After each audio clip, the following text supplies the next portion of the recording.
Swayam Prabha. Digital India. Educated India.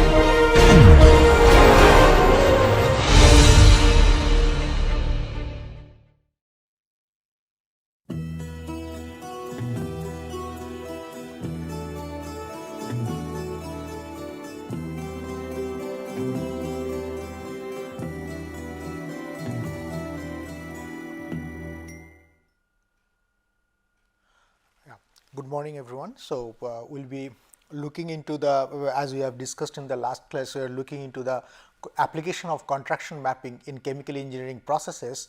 So, we have seen that contraction mapping is a very useful tool to obtain the uniqueness of a steady state that is occurring into the system.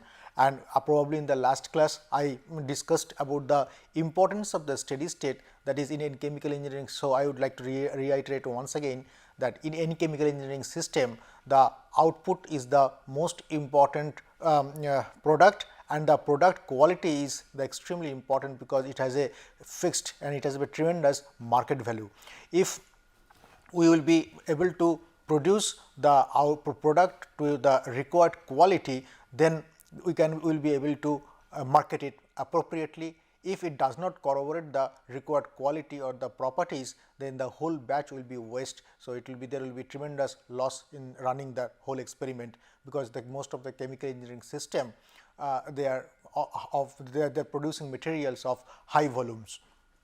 So, therefore, you need to have a steady state by which around which the product will be produced to a desirable quality, and that steady state must be a unique steady state. Otherwise, for the same set of operating condition, if you have multiple steady state, then you may be landing up with a different steady state. So, that where the product quality may be different, may be beyond the bracket of the desirable quality parameters.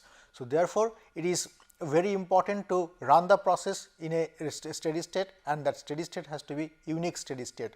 But in order to have a unique steady state, you must be having a good control over the operating parameters, and there exists a definite relationship of the operating conditions where the steady state will be a unique steady state. Contraction mapping is a tool to identify the relationship between the operating parameters. In most of the cases, they are appearing as non-dimensional parameters whenever you will be writing a mathematical model to describe the system. Now, this combination of these parameters, there will be a definite relationship between these parameters, which will be dictating whether the unique steady state exists or not. Contraction mapping gives us a method or a tool to determine the combination of the operating parameters, the relationship between them. So, in the last class, we have formulated the basic theory of contraction mapping, how it has been formulated, and the proof of the mathematical treatment of the idea that we have already we already considered. And in one of the in the fag end of the last class, we have taken up a particular example to apply the contraction mapping in order to determine the unique steady state.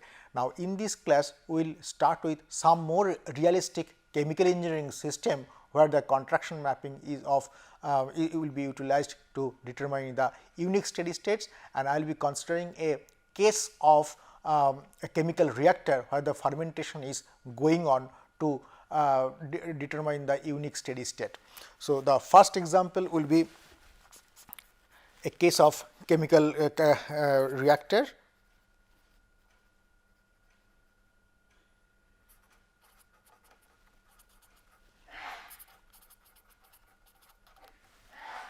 We consider an enzyme catalyzed. This will be one of the most vivid example where the contraction mapping will be utilized to obtain the condition on the operating parameters to get the unique steady state by using contraction mapping. So, it is very important to follow up this example to every detail. Consider enzyme catalyzed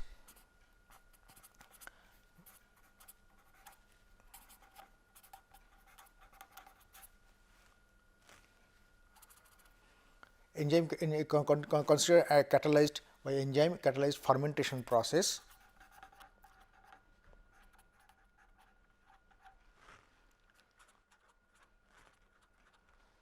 The kinetics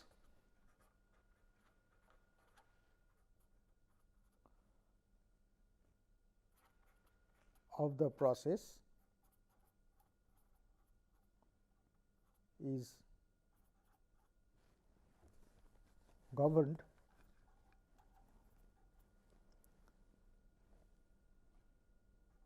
by monod kinetics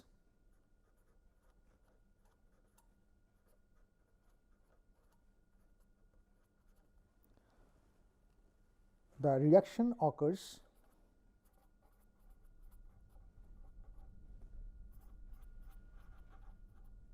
in a CSTR.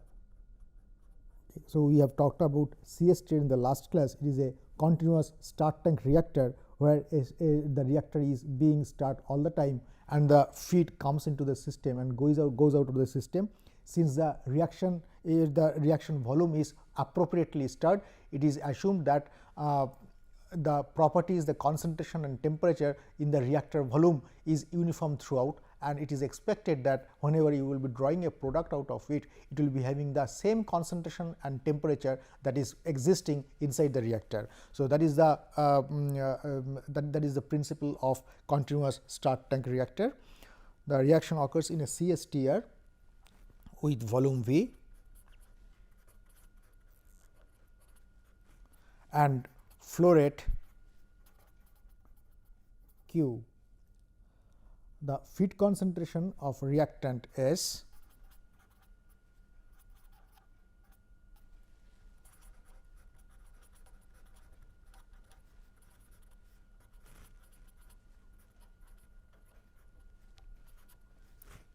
is CF and reaction occurs isothermally.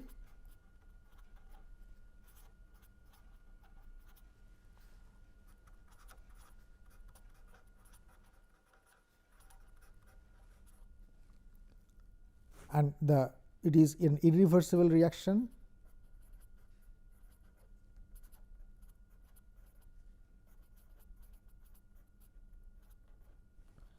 The reaction is something like this. The substrate, the monomer, the reactant gives the product with a rate constant. Okay, this is not rate constant K1 because it is a complicated monod kinetics, and the rate expression is given as minus R A is equal to K1 C divided by 1 plus K2 times C. So, therefore, if this is the system, now the questions are show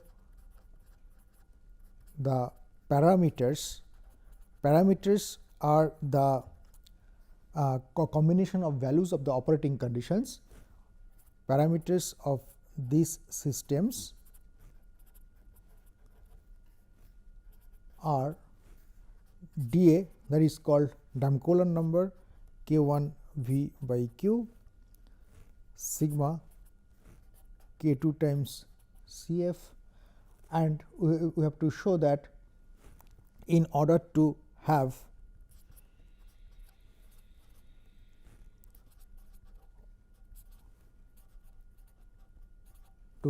unique steady state,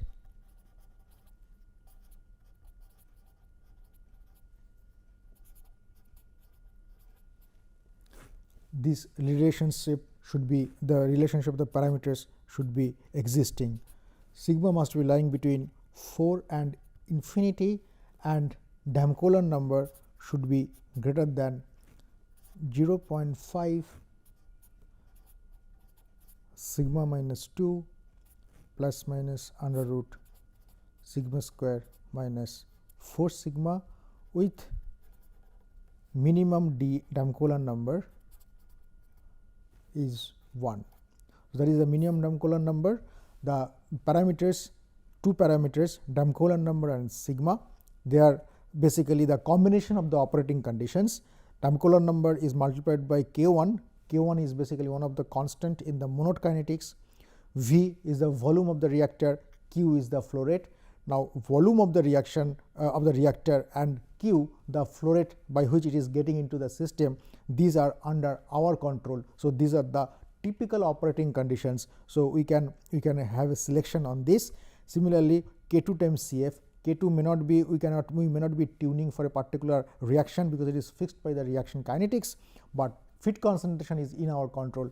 So, it is one of the major operating conditions. So, therefore, these two parameters, Damkohler non-dimensional parameters, Damkohler number and sigma, must be obeying this relationship, that sigma must be lying between 4 and infinity, and dA has to be greater than this value. So, in order to have a unique steady state for this particular problem. Now, let us look into the solution of this problem. The solution goes like this. First, we write a material balance, species balance equation. It is basically reactant balance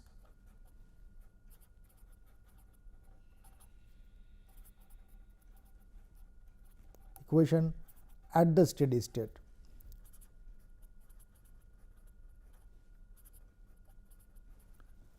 So, again if you remember in the last class, probably we have developed that for any balance equation, we write rate of accumulation should be is equal to rate of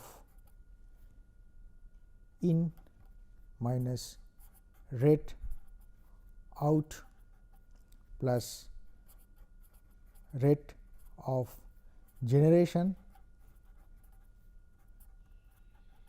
minus rate of consumption. Therefore, so this general equation of balance equation is valid for every quantity.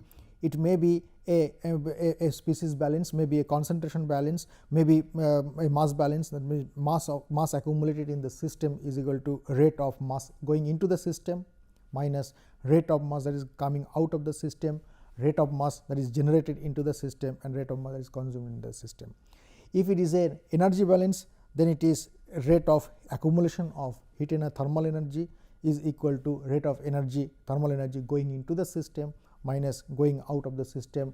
If there is some source term, it will be generated, rate of generation should be included in a governing equation. If it is a dissipative system, then you have to write a rate of consumption term in a governing equation.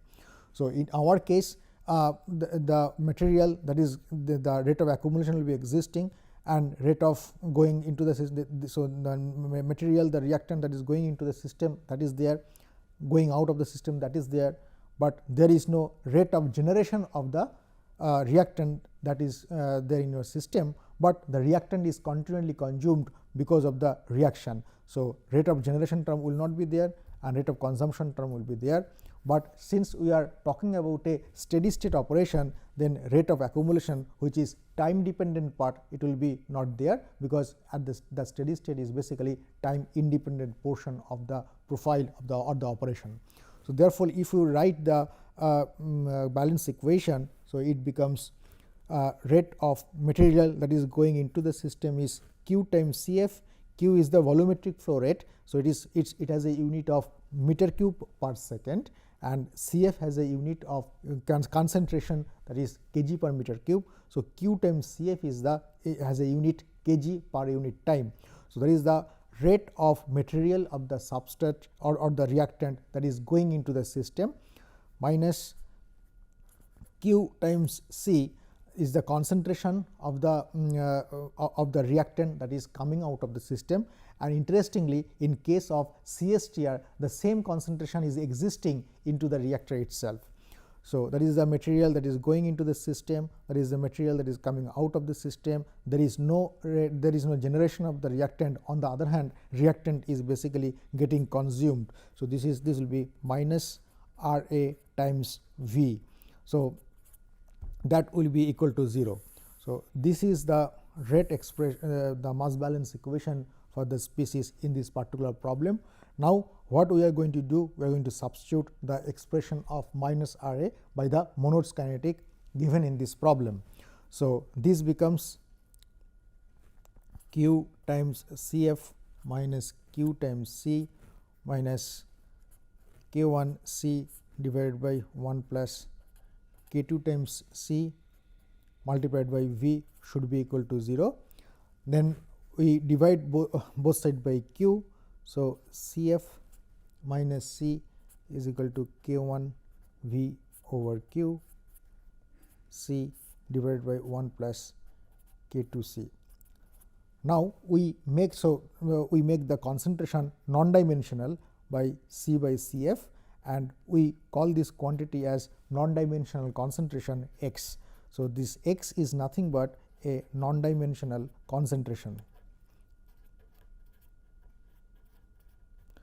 and this concentration is non-dimensionalized with respect to fit concentration. So, this will be 1 minus x minus K 1 V over Q times x divided by 1 plus, we make this also non-dimensional. So, this will be K 2 times C f multiplied by x. So, if you look into this equation, the first term is non-dimensional, the second term is non-dimensional, and third term it will be constituting of two parts, numerator and the denominator. If you look into the dimension of K 1 V and Q, so V by Q is nothing but a unit of second, and Q 1 will be having a unit of second inverse. So, this will be non-dimensional, x is non-dimensional. So, therefore, the denominator has to be non-dimensional, that means K 2 times C f which will be having a unit of concentration inverse. So, K 2 times C f will be again a non-dimensional quantity. So, therefore, the parameters of this equation automatically comes out from the non-dimensionalization of the governing equation. That is, in fact, that is the aim of the first part of this question. You have to evaluate, we do not know what are the non-dimensional parameters of a particular system, of a mathematical model that will be representing a particular chemical engineering system. So, first of all, you have to make it non-dimensional. During the non-dimensionalization of the equation, some of the parameters will be coming out automatically, and these are the typical non-dimensional operating or non-dimensional parameters, which are basically combination of the operating conditions which will be relevant for this particular system. So, this is the method to identify the non-dimensional operating conditions or the non-dimensional parameters in a typical chemical engineering process. So, we write down the non-dimensional parameters as Damkohler number equal to K 1 V over Q and sigma is equal to K 2 times C f. So, let us write down the whole equation in its non-dimensional form. 1 minus x minus dA times x divided by 1 plus sigma x is equal to 0. Now, then what we will do, we rearrange this equation. This is the, so therefore, this is the governing equation, and since it is an isothermal operation, okay, this is the governing equation that mathematically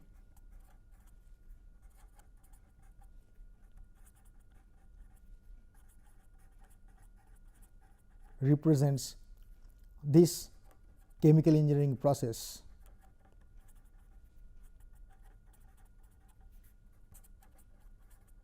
That is the isothermal enzyme catalyzed fermentation process.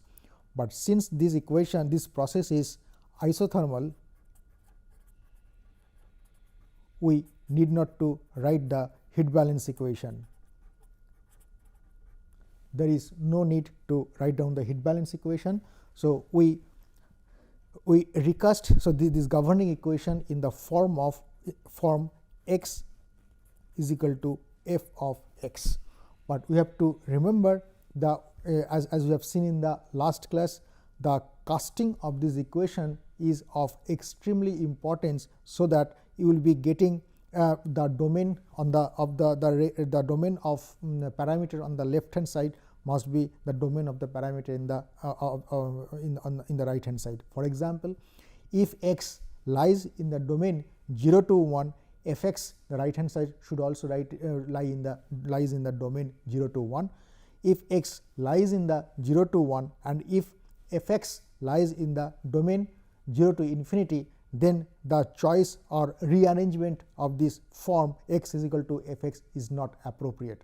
So, what is the appropriate form of x is equal to f x? Both the domain of left hand side and right hand side should be identical. So, therefore, we recast this equation in this form. We take 1 to the other side. So, it will be x 1 plus dA divided by 1 plus sigma x is equal to 1. So, 1 plus sigma x 1 plus dA plus sigma x should be is equal to 1.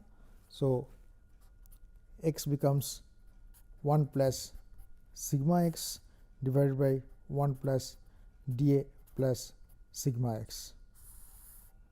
So, this is the form x equal to f x for this particular problem. Now, if you see the range, the domain of the parameters of the variable, the left hand side, what is x? X is nothing but C by Cf. So, the maximum concentration of C should be Cf and the minimum should be 0. So, x must be lying in the domain 0 to 1.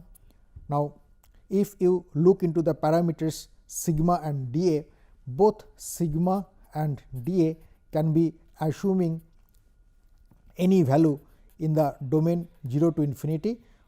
So, that is a generalized domain. Typically, they are all positive, sigma and dA both are positive, and depending on the parameters k1, k2, v and q, they will be assuming some values. So, generally we can say that sigma and dA must be lying in the positive right half plane of the real axis. So, therefore, sigma and dA can be assuming any value.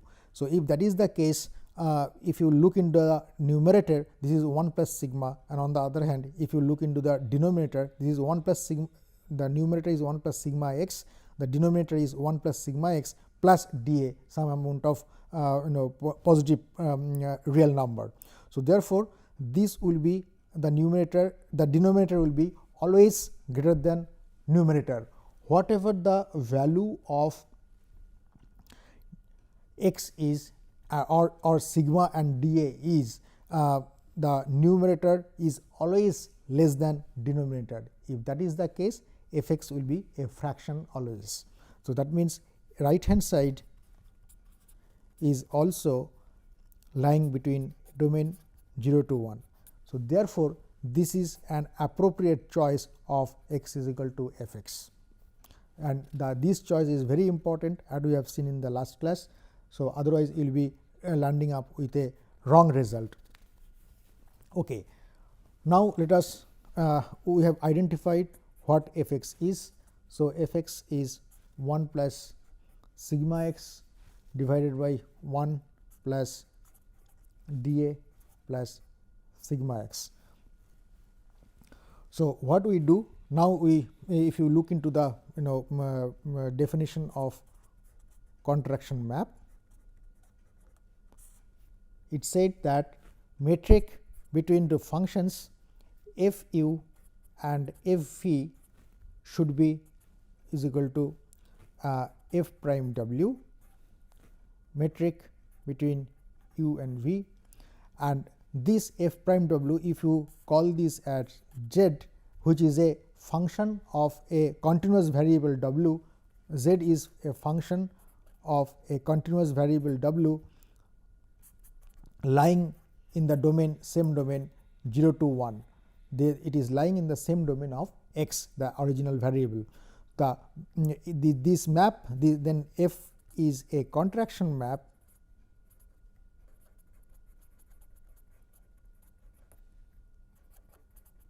if maximum value of z should be less than 1. So, then f will be depicting a contraction map. So, why since it is we are assuming the maximum value of z is less than 1, that means any value of z below the maximum value will be basically less than 1. So, maximum value z max less than 1 condition ensures that any value of z will be less than 1 and it will be a fraction, and this f will be a contraction map. So, that is the idea. So, therefore, we first evaluate f prime x. F prime x is nothing but d dx of f x. So, it will be 1 plus sigma x 1 plus dA plus sigma x. So, we use the first function, differentiation of the first function, and then differentiation of the second function. So, we take the numerator as the first one and denominator as the second one. So, we differentiate the numerator first in the first step. So, it will be sigma 1 plus dA plus sigma x. Next, we keep this as fixed 1 plus sigma x and differentiate 1 over 1 plus dA sigma x. So, since it is inverse, so there will be minus sign here. So, it will be minus there multiplied by 1 plus dA plus sigma x square of that, and since sigma x is there, one more sigma will be coming out of it. So, that is the sigma divided by 1 plus dA plus sigma x whole square is the ddx differentiation of 1 over 1 plus dA plus sigma x. So, we simplify this equation. So, we can take sigma divided by 1 plus dA plus sigma x common. So, this will be 1 minus 1 plus sigma x divided by 1 plus dA plus sigma x bracket. So, this will be, if it is simplified, 1 plus sigma x will be cancelled out, and what is left behind is dA only. So, this will be sigma times dA divided by 1 plus dA plus sigma x square. So, now we have evaluated f prime x. So, next we evaluate f prime x at x is equal to w. So, f prime x is evaluated at x is equal to w. W is somewhere in between the domain of x, that is from 0 to 1. So, therefore, this becomes sigma dA divided by 1 plus dA plus sigma w square. Okay. Now, if you see that what is the implication of this is that so f prime x evaluated at x equal to w should be equal to z, and we have talked about earlier, and z is a function of continuous variable w lying in the domain 0 to 1. So, therefore, we look into the as you remember that the next step is that we look into the maximum value of z max. So, z will be maximum under what condition. So, that is our next step, since w maximum is equal to 1 and w minimum is equal to 0. So, therefore, if we put, and since w is appearing only in the denominator of the expression of z, if you put the maximum value of w here, it will be giving you the minimum value of z. If you put minimum value of w in the denominator, since it is appearing in the denominator, it will give you the maximum value of z. So, z maximum will be obtained when we put the w as the minimum value at its minimum value. What is the minimum value of w? Minimum value of w will be equal to 0. So, therefore, z max will be sigma dA. We put w is equal to 0. So, therefore, this becomes 1 plus dA whole square. Okay. Now, we have already seen the condition of contraction mapping now. So, what is the condition for contraction mapping for F to be a contraction map?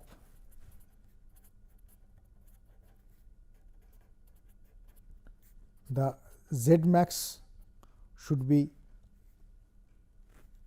less than 1. Okay.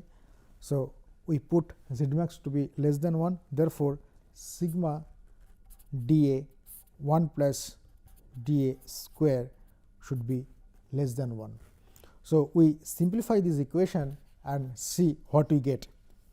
If we really simplify that equation, we will be getting sigma dA divided by 1 plus dA square of that less than 1. So, therefore, sigma dA should be less than 1 plus dA square. So, this will be equal to 1 plus 2 dA plus dA square. So, therefore, this will be dA square plus dA 2 minus sigma plus 1 should be greater than 0. So, you are going to get this equation. So, sigma is typically a value above in the positive domain. So, we can write it as minus sigma minus 2 plus 1 greater than 0. Now, we like to let us try to solve this equation in terms of dA. So, it has become a quadratic in dA.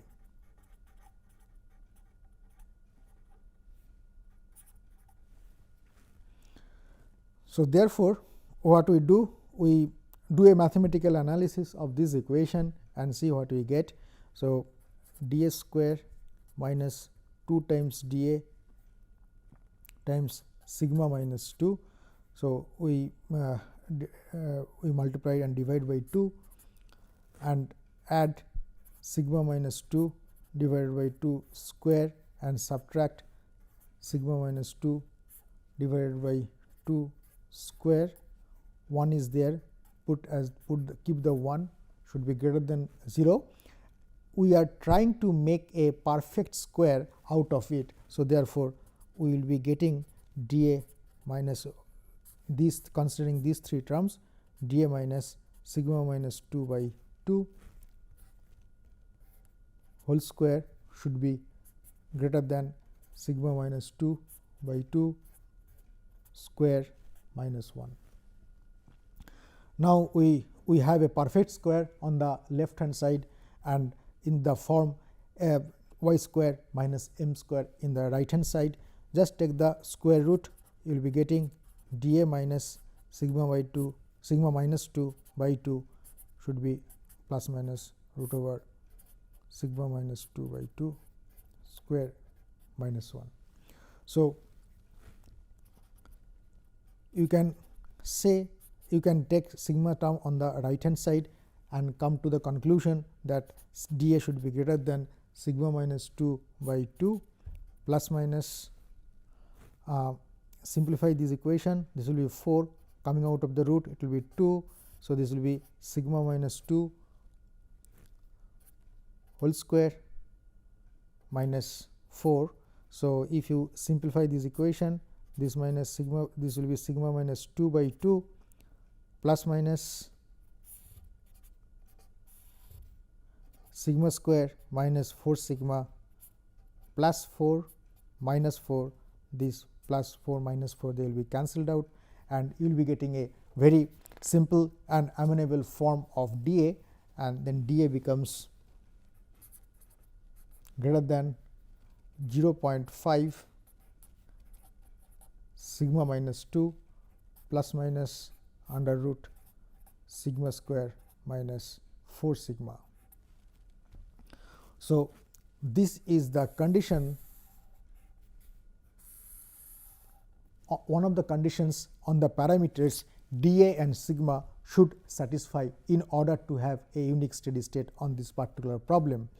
Similarly, if you would like to have for a real solution of the system,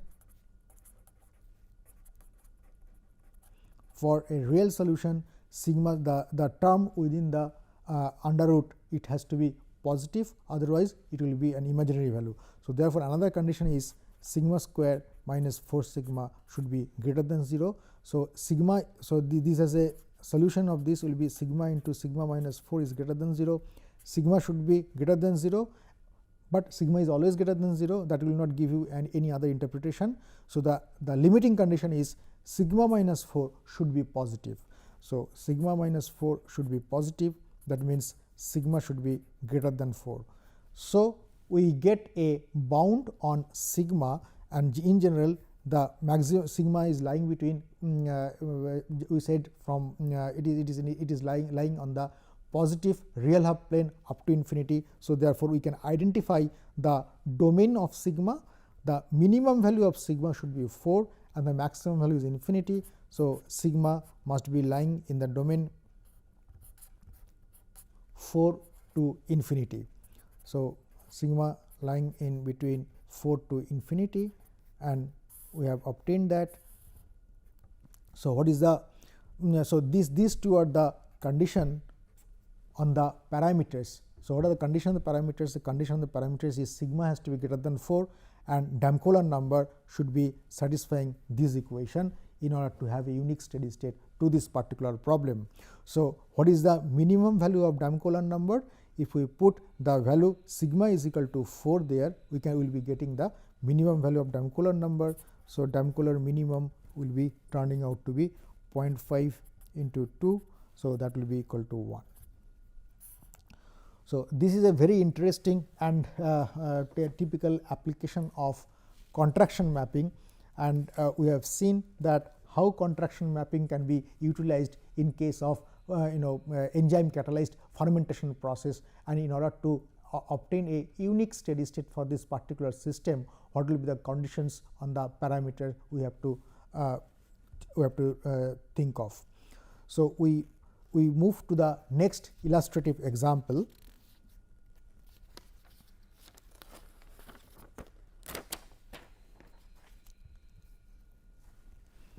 So, next example of today's class is again a we consider an enzymatic catalyzed reaction.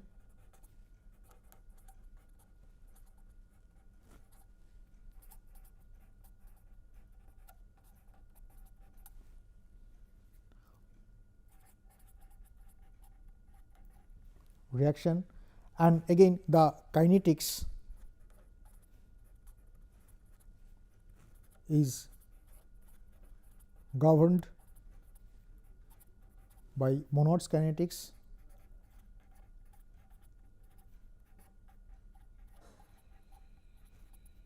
that is minus R of A is equal to K1 C divided by 1 plus K2 times C. We have again the reaction is occurring in a CSTR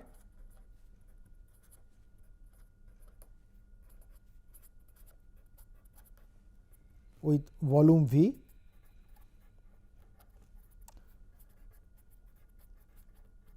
flow rate Q, and feed concentration of reactant CF, and again we are considering an isothermal irreversible reaction.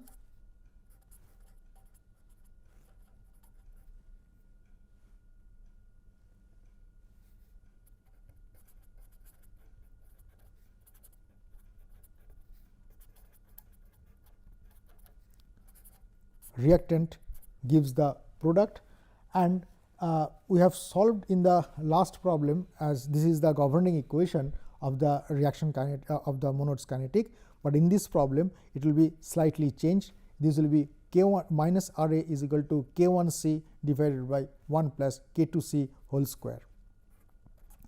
So, the only difference in this problem is almost is identical of the previous problem, but the Monod kinetics is different. So, my intention is, if we have the different kinetic rate of reaction, then what will be the typical bounds or the conditions on the operating variables, so that you will be getting the unique steady state for a particular system. Now, by changing the keeping everything fixed, keeping all the parameters fixed, by changing the reaction kinetics, see how the the relationship between the parameters will evolve in order to have a unique steady state in your particular example or particular system. So, therefore, we again in this problem the solution goes like this. Since it is isothermal, no need to write down the energy balance equation.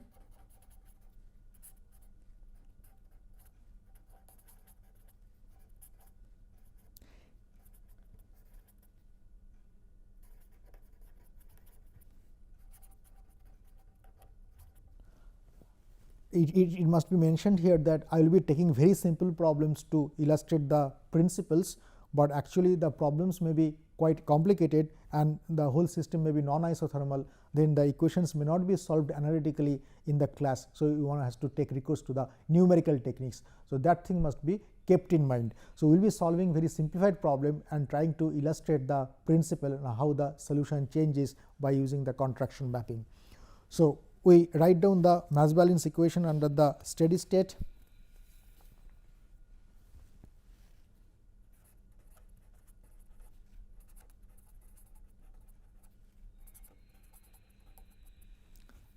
The species balance equation, or that means basically the reactant balance equation.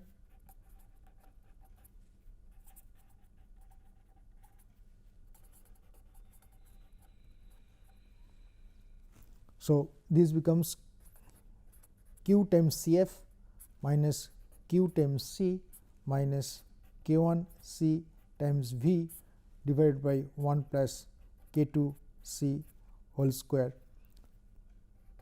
should be is equal to 0. So, again the same principle, rate of accumulation is 0, Q times Cf is the reactant coming into the system, Q times C is the amount of reactant that is going out of the system per unit time minus the reactant that is consumed in the throughout the whole volume of the system. So, rate of reaction must be multiplied by the volume of the reactor. So, we will be getting this equation. So, again we will be doing the same thing, we make the whole system non-dimensional, and if you make it the whole system non-dimensional, the following non-dimensional parameters will be evolving out of it. So, we write C by Cf as x, that is the non-dimensional concentration, divide the whole equation by Q. So, you will be getting Cf minus C minus K1 V divided by Q times C 1 plus K2 C square of that is equal to 0. Again divide by Cf. So, you will be getting 1 minus x minus Q1 V over Q times C by Cf. So, that will be x 1 plus K2 x square of that. So, in this particular so this should be K2 times Cf, we multiply and divide by Cf, there will be a Cf here.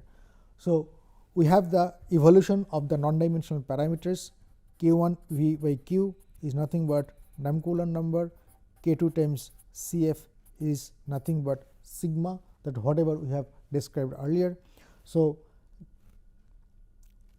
okay, there is a mistake here, this is if you divide by Cf, this becomes 1 minus C by Cf. So, it will be x, not 1 over x. So, this will be x only. Okay. So, we rearrange this equation to cast it in the form of x is equal to f x. So, x plus Coulomb times x divided by 1 plus sigma x square is equal to 1. So, take x common. So, it becomes 1 plus sigma x whole square Coulomb plus 1 plus sigma x square bracket n is equal to 1. So, take the third bracket on the right hand side. So, this becomes 1 plus sigma x square divided by dA plus 1 plus sigma x whole square. So, this is the form x is equal to f x, and we identify this is f x. So, as we have seen earlier that x lies in the domain 0 to 1. So, in this domain whatever the value of x, if you look into, if you put the, you can check it for x is equal to 0, that is the minimum value of x. What is the value of f x for x equal to 0? This will be 1 divided by dA plus 1. For x is equal to 1, what is the value of f x at x is equal to 1? This will be 1 plus sigma divided by dA plus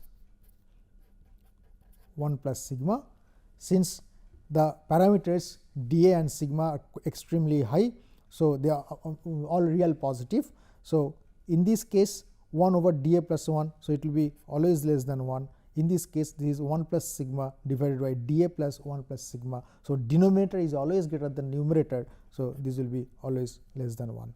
So, in this case as well f of x lying in the domain 0 to 1. So, we have selected an appropriate map x equal to f x, and this has every quality to be qualified as a contraction map. Okay. Next, we will, if you remember the so the f choice of f x is appropriate,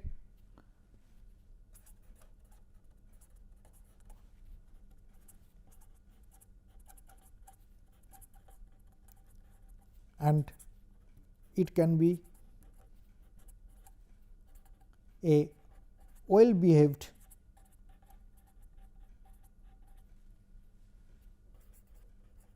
contraction map.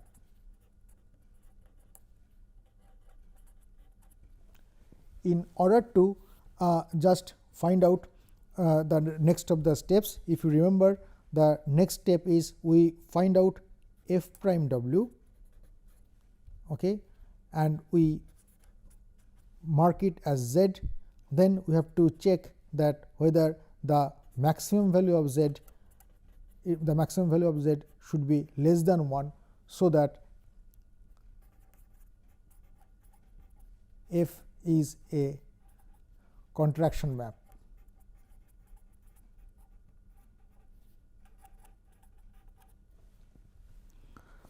So, we write, so we follow the steps. First we evaluate f prime x,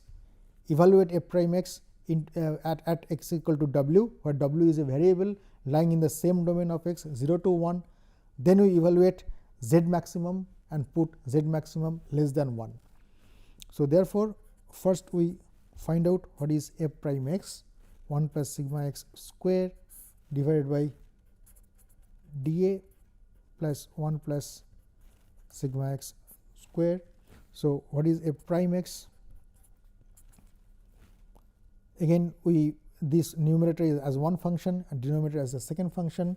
So, it will be 2 sigma 1 plus sigma x, that is the differentiation of the numerator. Denominator remains as it is.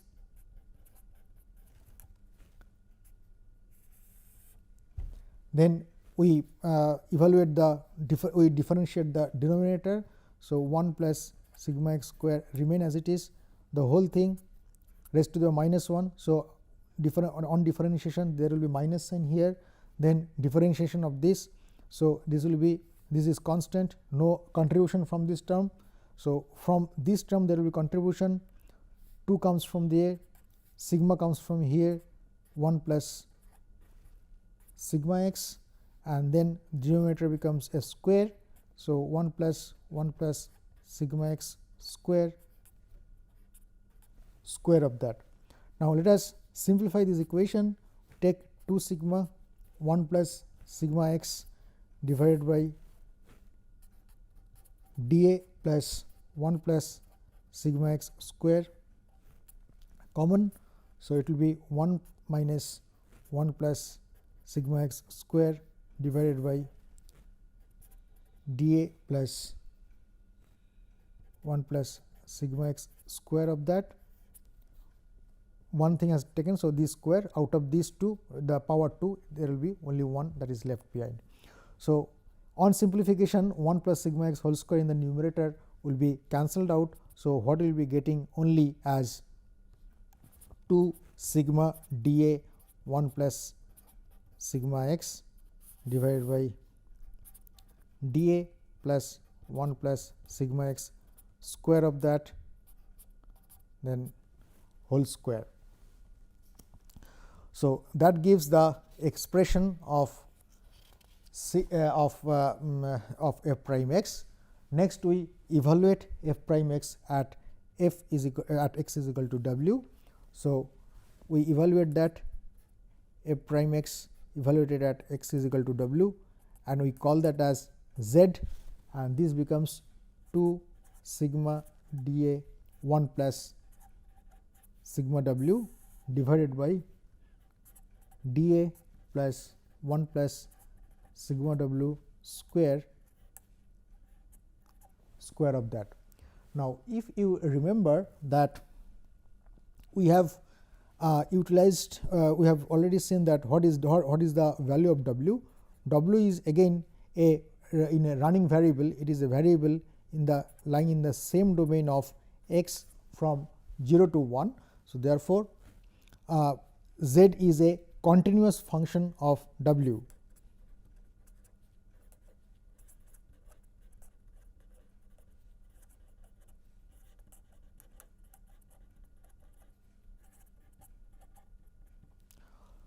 So, in order to have this z to be less than 1, we should consider what is the maximum value of z. If that is less than 1, then all the values will be less than 1. So, next we evaluate z max to be evaluated. How z max will be evaluated?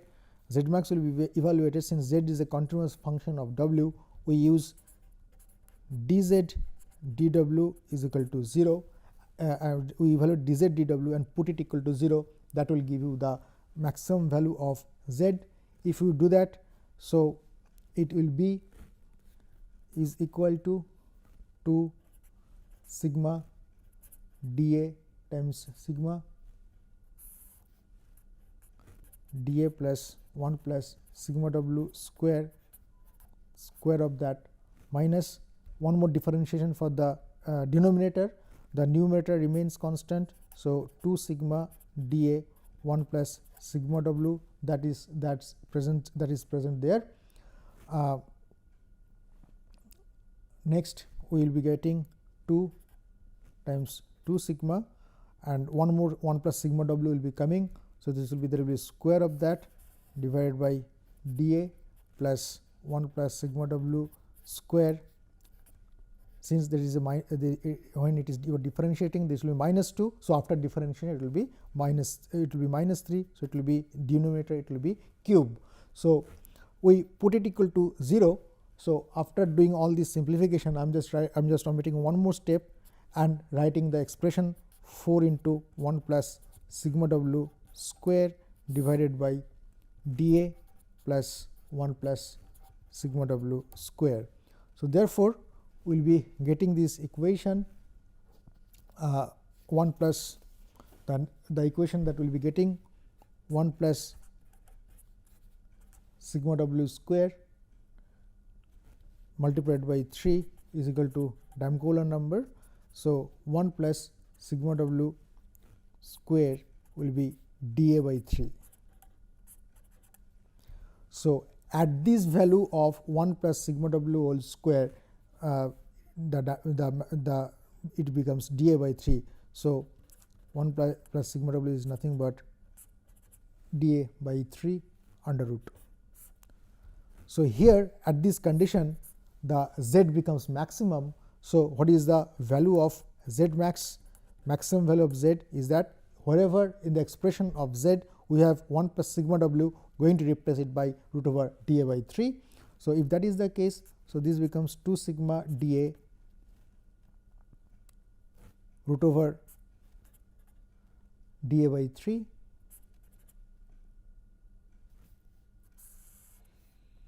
divided by dA plus 1 plus sigma w whole square. So, it will be dA by 3 square of that. So, what we will be getting is that 2 sigma dA root over dA by 3 multiplied by this will be 3 plus 1. So, it will be 4 by 3. So, 9 by 16 dA square in the denominator. So, 1 dA will be cancelling out. So, it will be 2 8. So, 9 by 8 root 3 sigma by root over dA. So, 1 dA will be here, root over dA there, sigma by root over dA. So, this becomes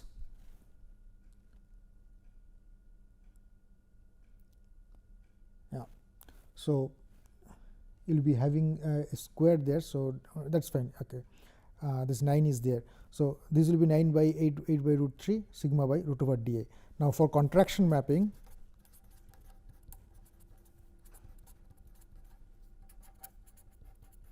our condition is that Z max should be less than 1. So, therefore, sigma by root over dA should be less than 8 root 3 divided by 9. So, this is the condition of contraction map. This is the condition for this particular problem, where we will be having a existence of unique steady state. So, root 3 is around 1.732. So, this will be, this value will be 8 into 1.732, it will be around a value around 14 divided by 9. So, it will be around 0.7, 0.8.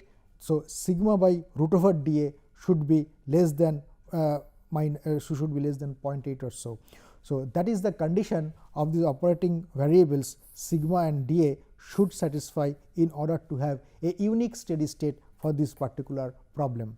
So, again this example demonstrates how the contraction mapping would be utilized to find out the unique steady state in any chemical engineering system.